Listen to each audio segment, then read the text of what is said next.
Sono é uma necessidade vital e hoje vai ser o assunto do videocast Viva Saúde.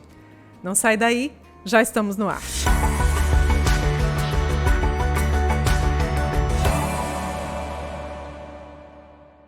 Como eu disse no início, sono é realmente uma necessidade vital que interfere diretamente na nossa qualidade de vida e por isso nós vamos conversar hoje sobre esse assunto. Antes de apresentar a nossa convidada, eu quero agradecer aqui os patrocinadores do Viva Saúde, a Unicred, Ortonil e Maria Rocha. E para apresentar então a nossa convidada, ela é médica neurologista, especialista em medicina do sono, é a doutora Aline Scarlatelli Bardini. Muito bem-vinda, doutora, aqui ao nosso Viva Saúde. Obrigada pelo convite, estou muito feliz de estar aqui hoje.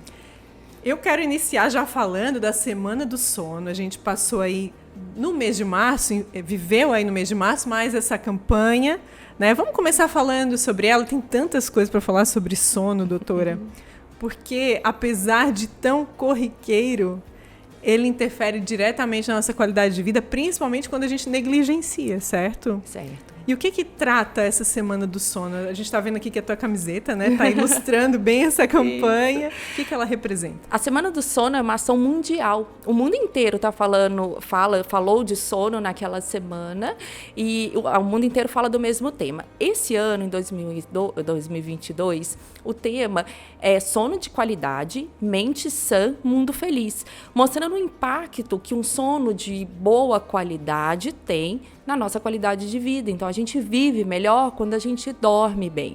Então, a semana, o propósito principal é chamar a atenção da população acerca dos problemas de sono, da importância de dormir, porque, veja, durante tantos anos, dormir foi considerado uma perda de tempo. Você sabe que isso começou na época da Revolução Industrial, em que as pessoas achavam que dormir, você não estava produzindo nada, né? Então, assim, o tempo que você estava dormindo, você não estava produzindo, então você estava perdendo tempo. E depois isso começou a mudar. E foi visto que se você não dorme bem, você não produz bem.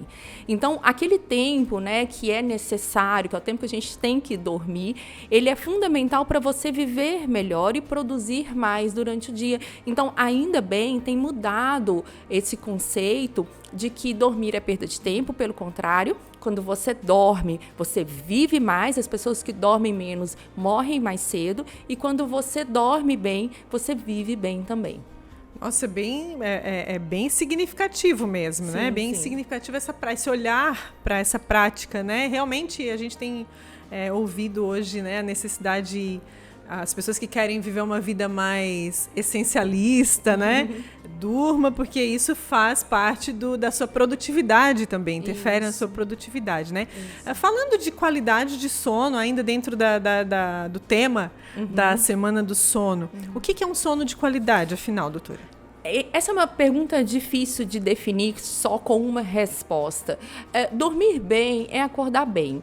Mas tem algumas pessoas que, apesar de acordarem bem, também têm algumas doenças relacionadas ao sono. Mas eu acho que o norte para a gente começar é se o seu sono é suficiente para você acordar de manhã restaurado. Eu acordo, eu não tenho dificuldade de sair da cama, eu já saio da cama com vontade de fazer as coisas, né, que eu tenho para fazer durante o dia. Eu não me sinto sonolento durante o dia, quer dizer, em situações monótonas, como dirigir, assistir televisão, eu consigo manter a vigília, quer dizer, eu consigo ficar acordado e eu sinto esse bem-estar que o sono me propõe.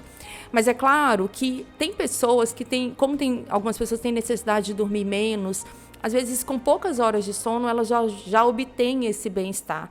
E mesmo assim, o sono não vai ter cumprido todo o seu papel. Então, existe algumas...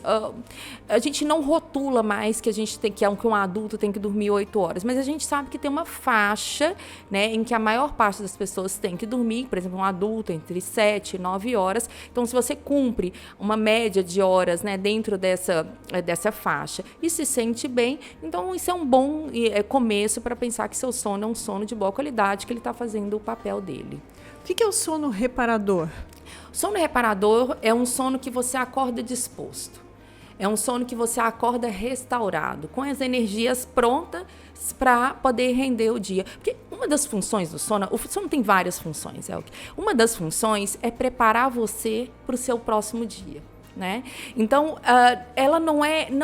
você precisa de restabelecer a ordem. Eu brinco às vezes, né, com os pacientes, eu falo assim, se você não dormir, você não vai organizar a sua casa para abrir as portas no dia seguinte. Então, você precisa de preparar o seu corpo para o próximo dia que vai vir. Então, o sono tem esse papel. Se você não consegue reparar, né, organizar as coisas, você vai acordar cansado. Outro parâmetro importante é não ficar muito sonolento durante o dia. É claro que, por exemplo, depois do almoço, a gente tem uma tendência a ficar um pouco mais sonolento. Mas é diferente a necessidade. Se eu não dormir à tarde, eu passo o resto do dia ruim, eu tô com sono, mas, enfim, se eu não posso dormir, eu consigo ficar bem também. É aquela necessidade de soninho, assim, passageira, assim, Isso. que depois volta... Isso. E a gente continua o dia. Isso. Isso não é problema. Não é. Desde que você se sinta bem com isso, né? Se você, mesmo que eu não tenha oportunidade de dormir, mas eu continuo me sentindo bem, significa que provavelmente você não está precisando daquelas horas a mais de sono durante o dia, que é o cochilo. Tem um horário, um período da noite, porque assim, a gente sabe que predominantemente a gente dorme à noite, né? E esse seria o momento prioritário do sono, é isso? Sim, nós seres humanos, nós somos animais diurnos, né? O nosso corpo é programado para ficar acordado durante o dia e dormir à noite. Inclusive, o sono durante o dia não substitui o sono noturno. Porque à noite acontecem várias mudanças no nosso corpo que sinalizam para as nossas células que é noite. E elas mudam, inclusive, a atividade do metabolismo de cada célula.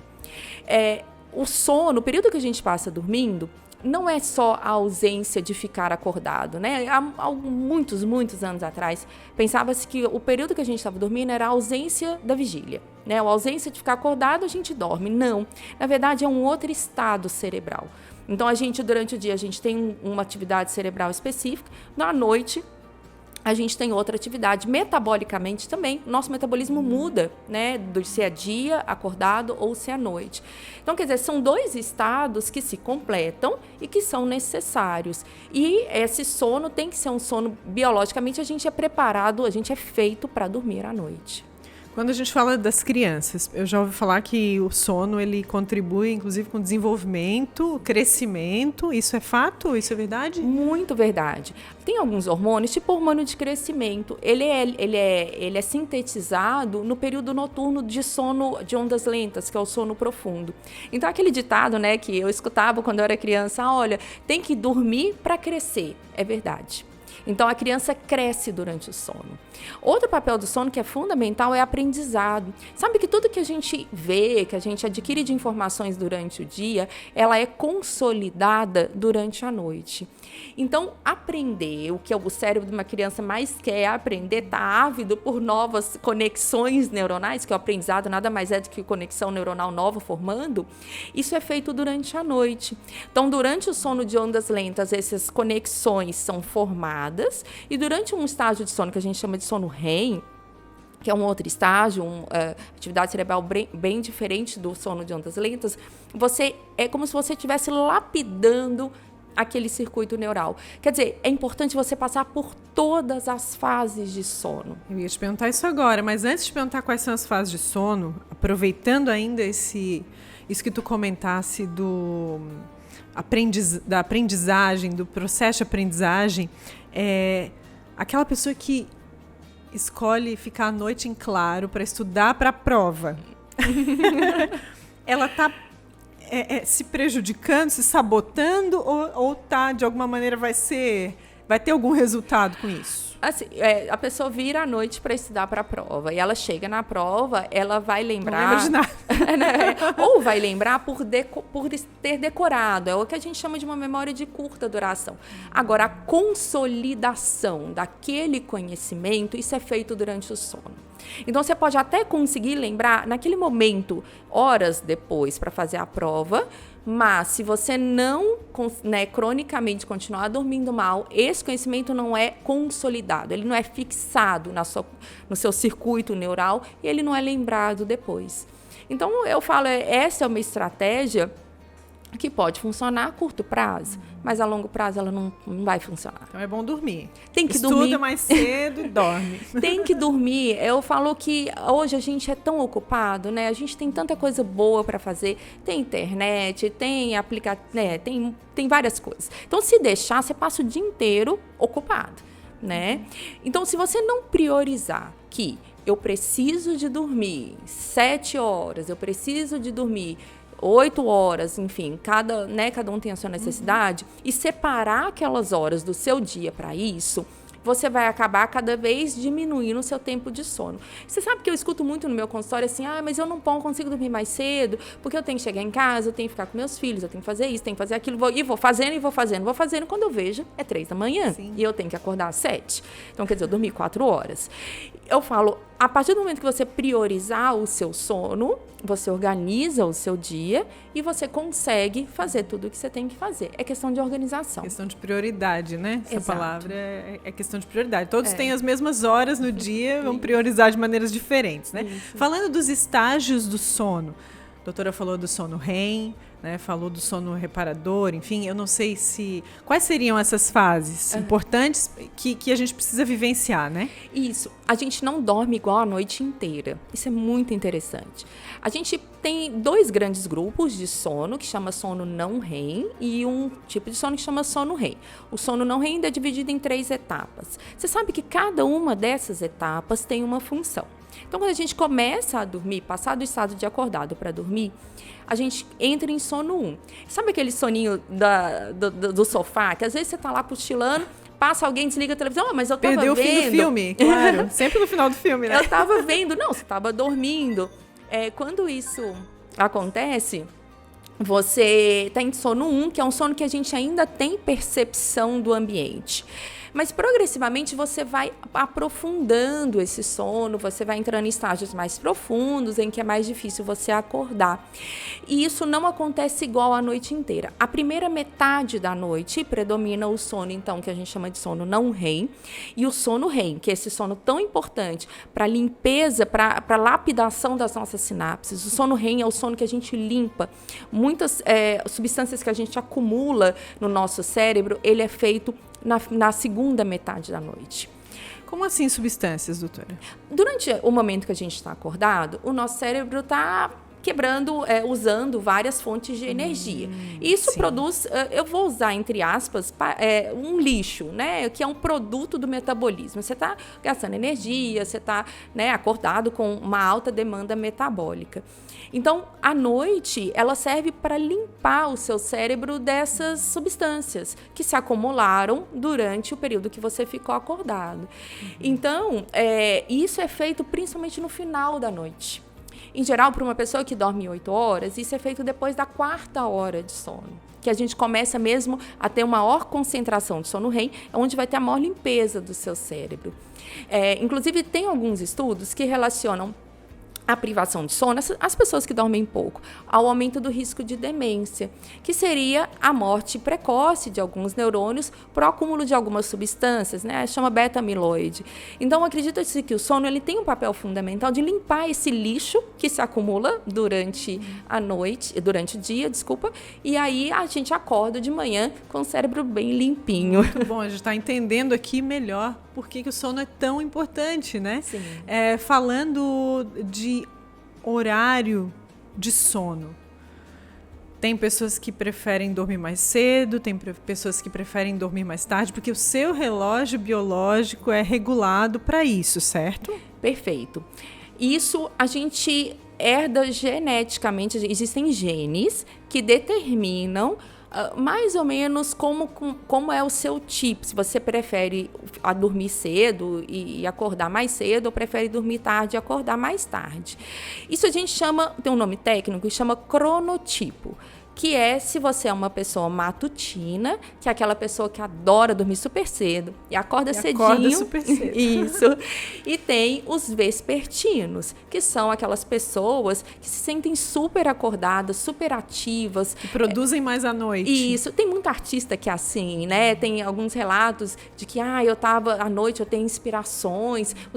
Tem muita gente vespertina que se sente muito bem no período da noite. Então, elas têm a tendência a dormir mais tarde, por outro lado, acordar mais tarde também. A maior parte das pessoas consegue modular de acordo com o estilo de vida. Quer dizer, por exemplo, se eu for uma vespertina, quer dizer, eu durmo tarde, acordo tarde, mas eu arrumo um emprego que eu tenho que estar lá às 7 horas da manhã, eu vou acabar modulando e indo dormir um pouco mais cedo. Mas aí, chega nas férias, eu vou dormir às 3 da manhã e acordar às 11, porque eu já não tenho compromisso. Isso aconteceu com a pandemia. Mas tem algumas pessoas que são extremos, que elas não conseguem se adaptar. E aí que vem um problema. Porque aí essas pessoas, dependendo do estilo de vida delas, isso causa descompasso entre o ritmo biológico e o ritmo externo. É o que acontece muitas vezes com as pessoas que precisam trabalhar durante a noite, e precisam dormir, muitas vezes não conseguem durante o dia, né? Isso. Por exemplo, o ideal seria uma pessoa que é candidata a um trabalho de turno, trabalhar à noite, fazer um questionário. Já existem questionários validados na literatura médica para saber qual é o seu cronotipo. Então, o ideal seria que pessoas que são vespertinas trabalhassem mais no período da noite e as pessoas que são matutinas entrassem bem cedinho. Mas a gente sabe que, infelizmente, não é o que acontece. Nem sempre é tão fácil, né? Mas já é um indicador aí de melhorar a qualidade de vida também, né? Sim. Doutora, o que a gente pode pontuar, ou melhor, quais são as consequências de não dormir bem? Nossa, várias. Você sabe que tem vários estudos que mostram que pessoas que são cronicamente privadas de sono, cronicamente durante muito tempo, elas morrem mais cedo. Elas têm um tempo mais curto. Isso é muito sério, né? Sim, porque existe uma crença popular que fala assim, eu vou deixar para dormir quando eu morrer, né? Sim, já ouvi muito essa frase. Não, realmente você vai morrer mais cedo se você não dormir, né? Então, assim, a gente dormindo bem, a gente vive mais. Também a privação de sono, cronicamente, durante anos, ela também aumenta o risco de doenças, inclusive quadros depressivos, enfim, doenças psiquiátricas, doenças crônicas, dor. Então, precisa realmente de dormir e de prestar atenção na qualidade de sono. Quando a gente fala das mães, né, ou dos pais também, né, que os pais também sentem isso, mas a mãe que está amamentando, o bebezinho, que acorda várias vezes na noite, né, a gente sabe que a privação de sono é um dos maiores desafios dessa fase da maternidade. Sim. E não sei se melhora isso de alguma maneira, né, com outras fases, mas como lidar assim, com essa situação, já que tem que passar, de certa forma, por isso, né? Tem mães que têm a grande sorte de ter nenéns que dormem a noite inteira desde sempre, mas não é o que acontece com a maioria. E tem um estudo muito interessante que tentou comparar qual que é o impacto do nascimento de um filho na mãe comparando com o pai. A mãe sofre mais.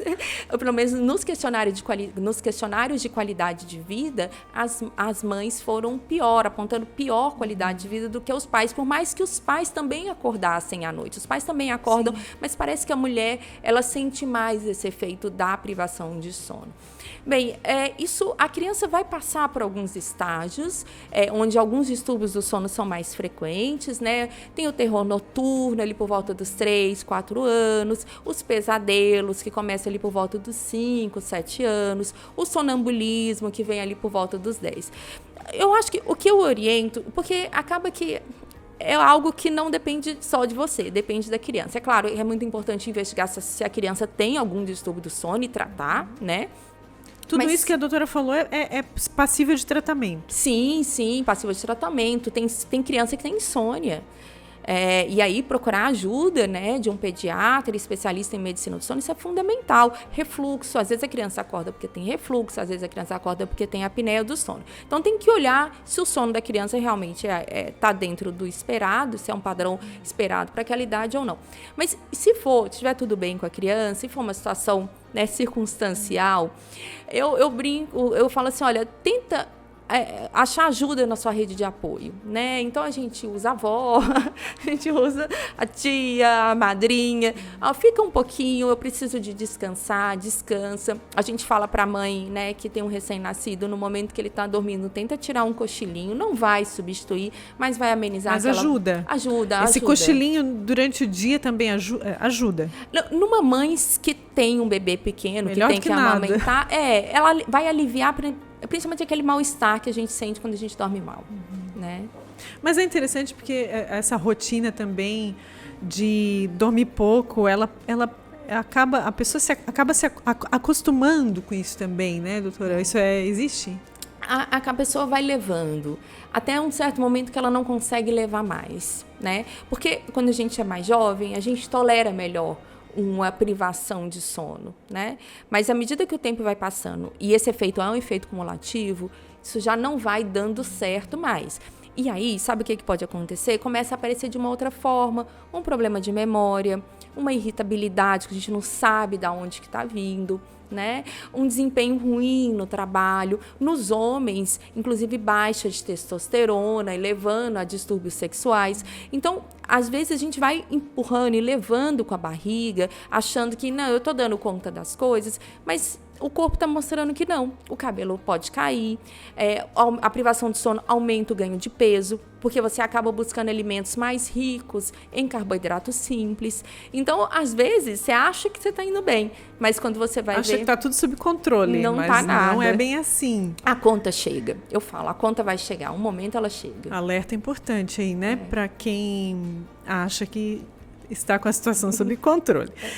Falando de hábitos que podem contribuir com uma qualidade de sono maior, quais seriam? Existe uma lista que a gente chama de higiene do sono. Está amplamente divulgada na mídia, tem na internet. Eu falo que assim, ela não vai resolver todos os problemas, mas faz parte de uma boa saúde, uma boa rotina de sono. E vai envolver atividade física. Tá? Isso é fundamental. Se quer melhorar o sono melhora quando a pessoa é fisicamente ativa. Tá? Pode praticar atividade física antes de dormir? De preferência, não. O melhor horário para praticar atividade física é pela manhã, tá? Mas se não for possível pela sua rotina, vá, mas veja se não vai atrasar, se não vai demorar, se não vai ficar muito alerta e demorar para dormir depois. Então, ajusta de acordo com a sua rotina. Então, a atividade física é importante. Uma coisa que é essencial, principalmente para os idosos, e se tem alguma demência, se tem Alzheimer, que é a exposição à luz solar pela manhã. Então, porque, veja, o que informa para o meu cérebro se é dia ou noite? É a luz. A luz é o nosso principal sincronizador, que sincroniza o meu organismo com o que está ali fora, com o meu ambiente.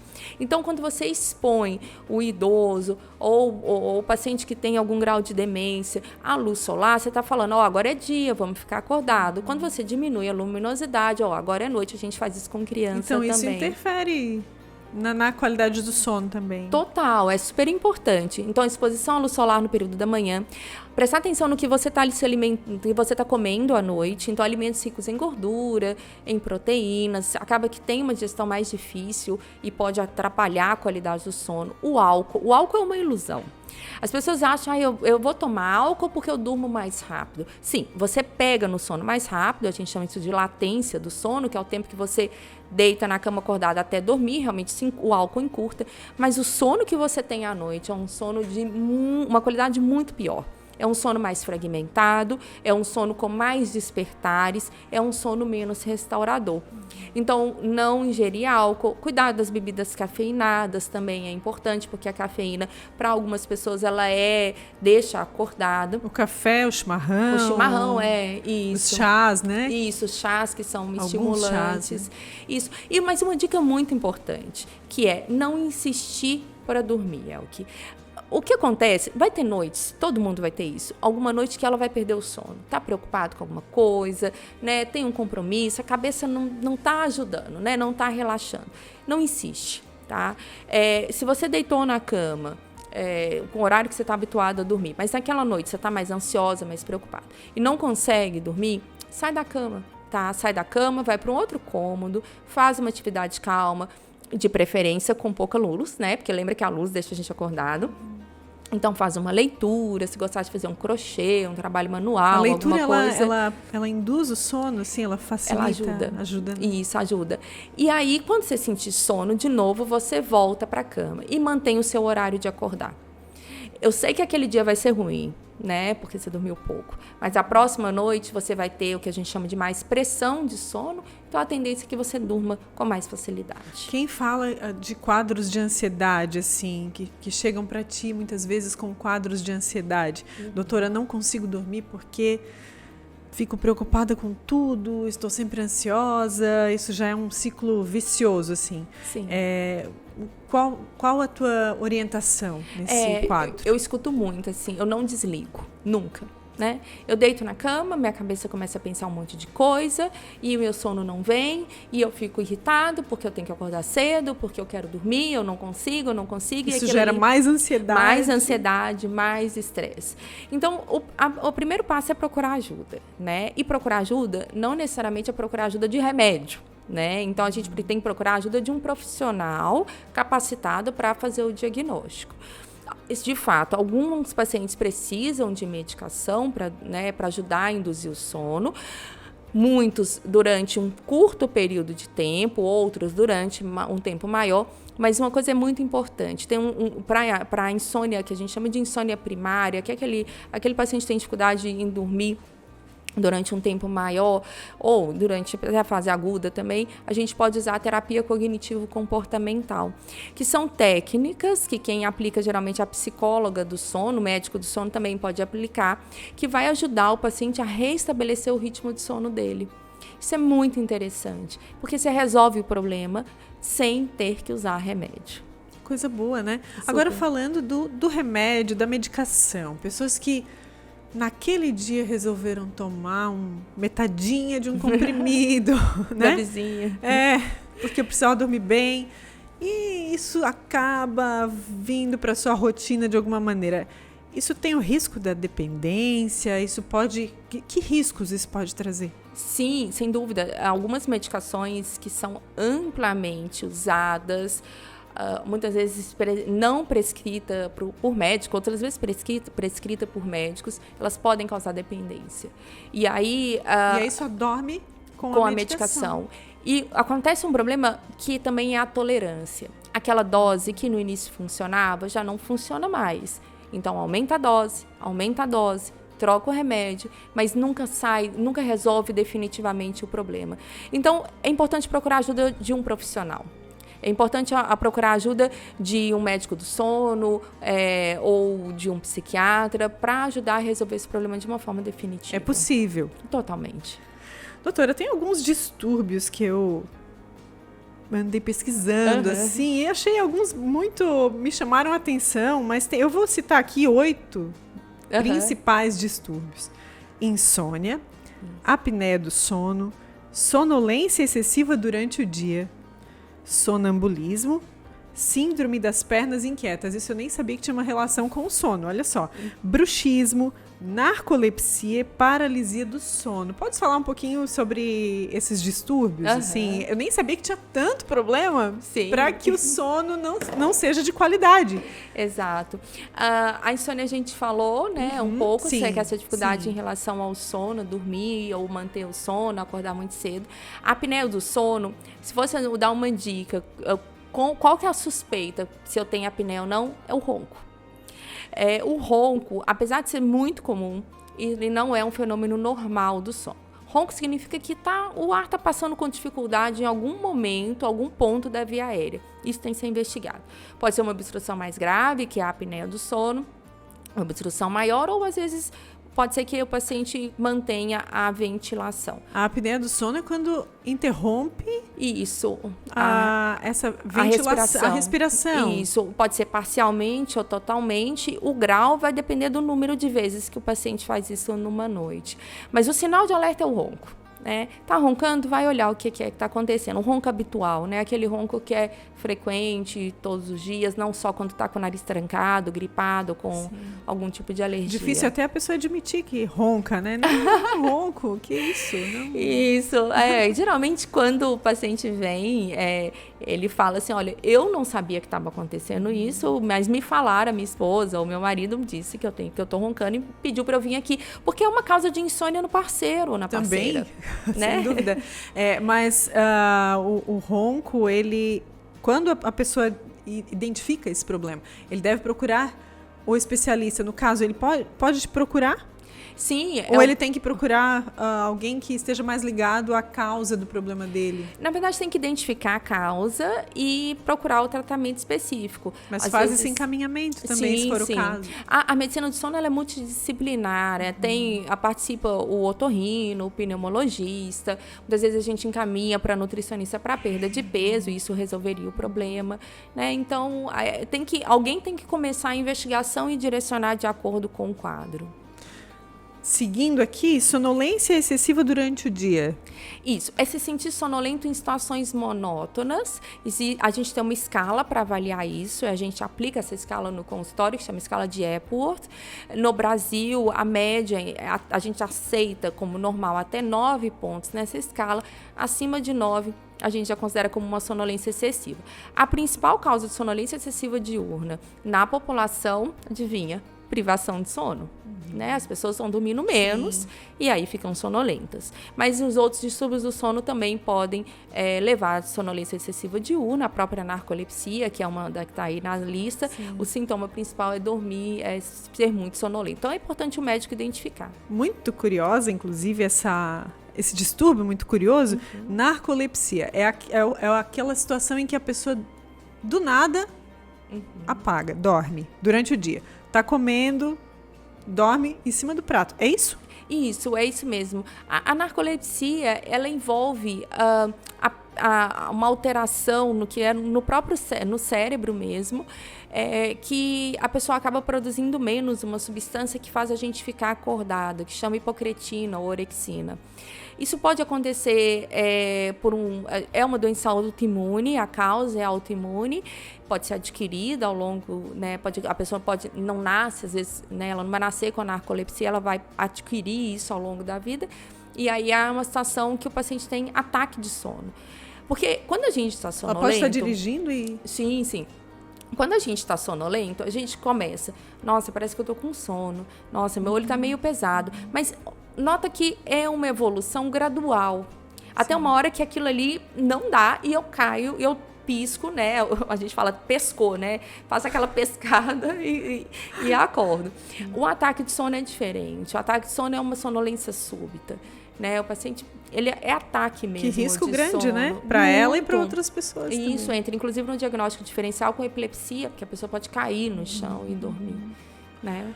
Tudo isso tem tratamento, doutora. Todos. A boa notícia é essa, né? Sim. Sonambulismo. Tu falasse aqui que na fase da adolescência ele é bastante comum. Isso. É quando a pessoa levanta da cama mesmo e...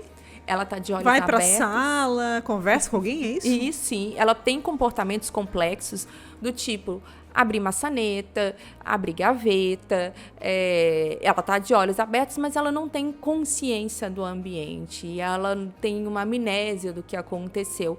É como, de uma forma muito grosseira, o cérebro estivesse meio acordado e meio dormindo.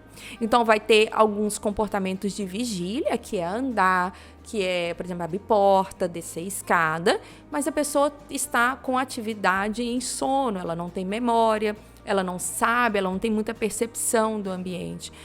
O sonambulismo, ele é frequente, não frequente, mas é mais comum ali na adolescência, mas ele pode acontecer, inclusive, se estender até a vida adulta, pode ser um quadro de transição, só acontecer na adolescência e depois passar. Existe também uma genética envolvida no sonambulismo, existe um fator de risco se os pais tiveram, as crianças, né, filhos desses pais podem ter também. Tem um risco grande aí também, né? É comum, doutora, isso? Sim, é comum e tem uma implicação forense, né? E tem alguns casos clássicos na medicina de pessoas que cometeram crimes durante episódios de sonambulismo e que foram inocentados, porque não existe consciência do ato, né?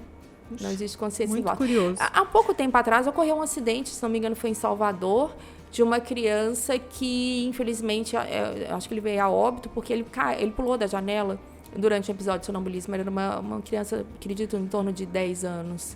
A gente orienta, inclusive, como medida de segurança, trancar a janela, colocar grade. Não adianta deixar a chave na maçaneta, tem que tirar. Né? Isso, porque pode acontecer acidentes muito graves. Tem algo no dia daquela criança que possa induzi-la a praticar algo, ou do adulto, enfim, naquele período de sono? Não, Algum filme que ela tenha visto? Não, enfim, não porque não há não influencia. Não, porque não há consciência.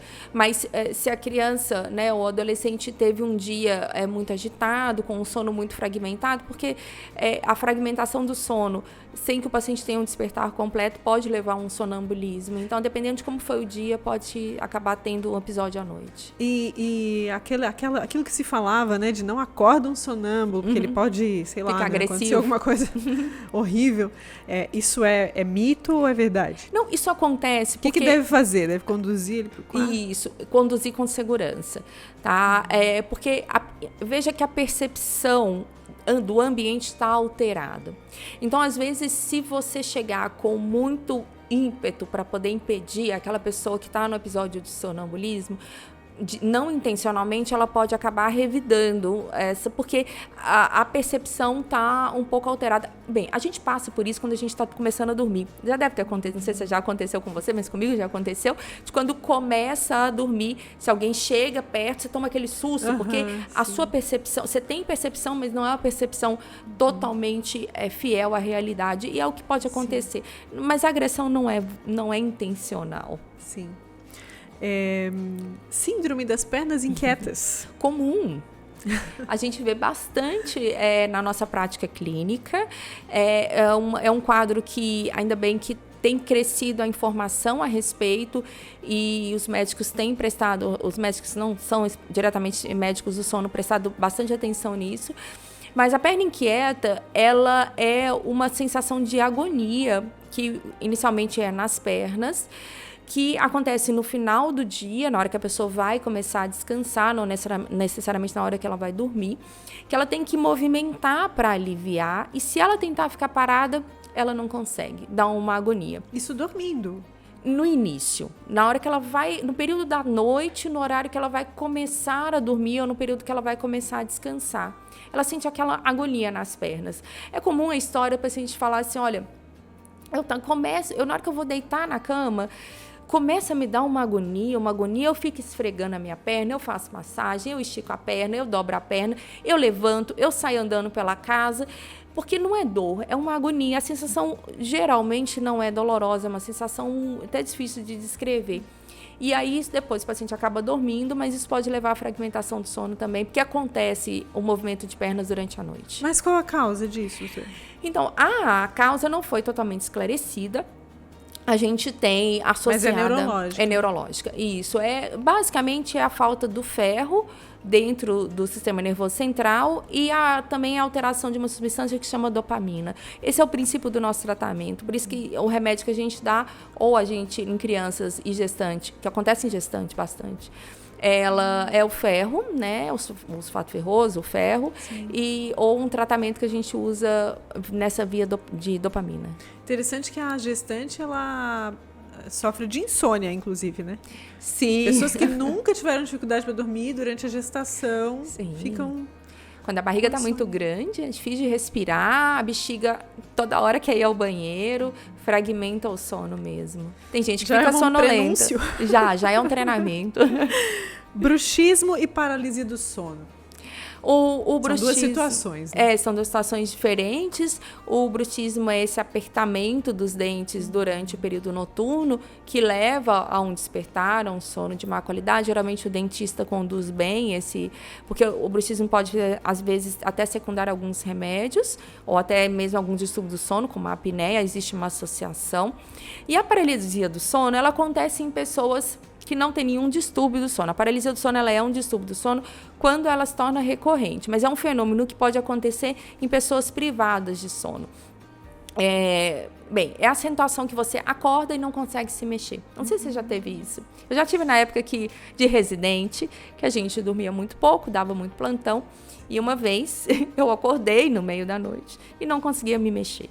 Você tem a sensação iminente que você parece que não consegue respirar, e aí de repente isso aí passa e você volta, né?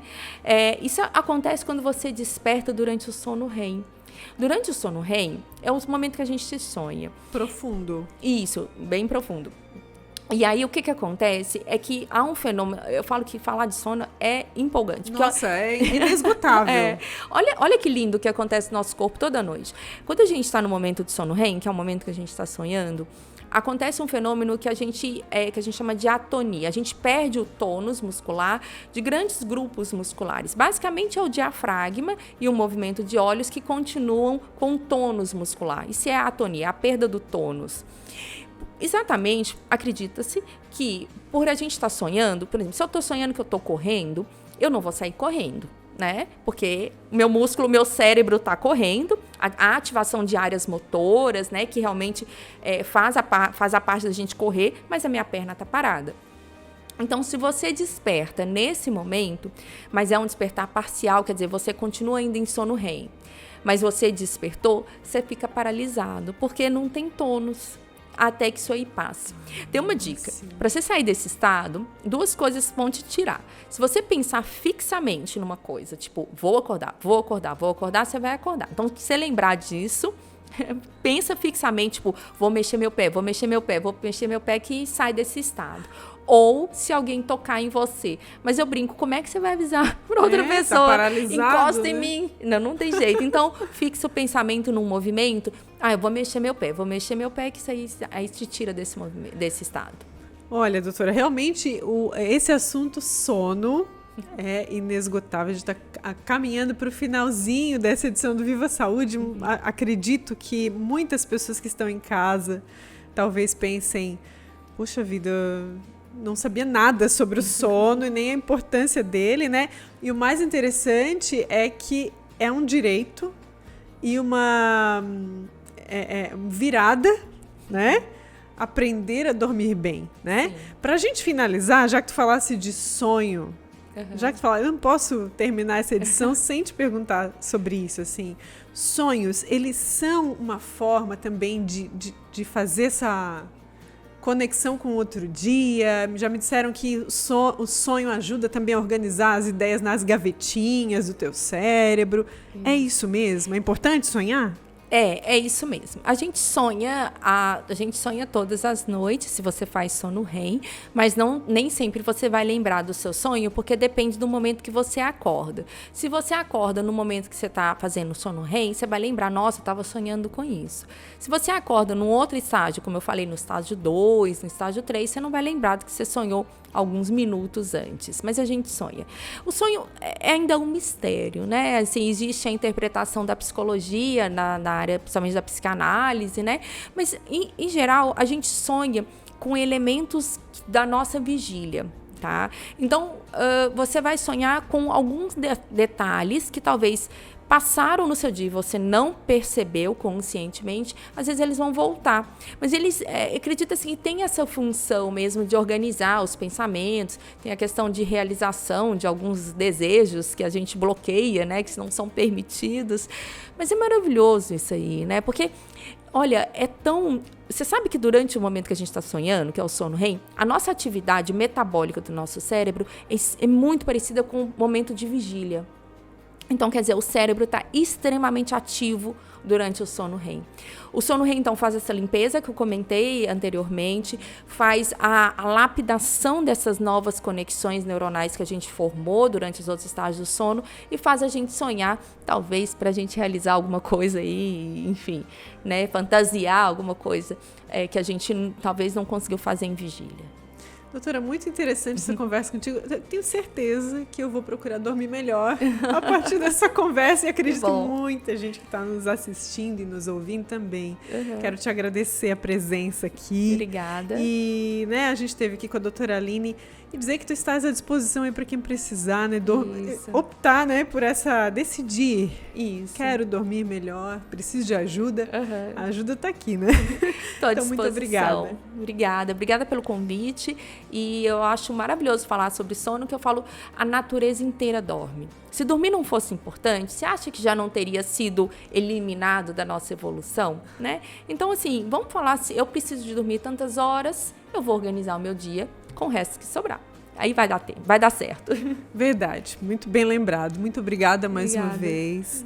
A gente agradece a sua audiência, lembrando que o Viva Saúde tem o apoio, tem o patrocínio da Unicred, Ortonil e Maria Rocha. Compartilhe esse conteúdo também nas suas redes sociais, aproveite essa informação para viver melhor. Até a próxima edição do Viva Saúde.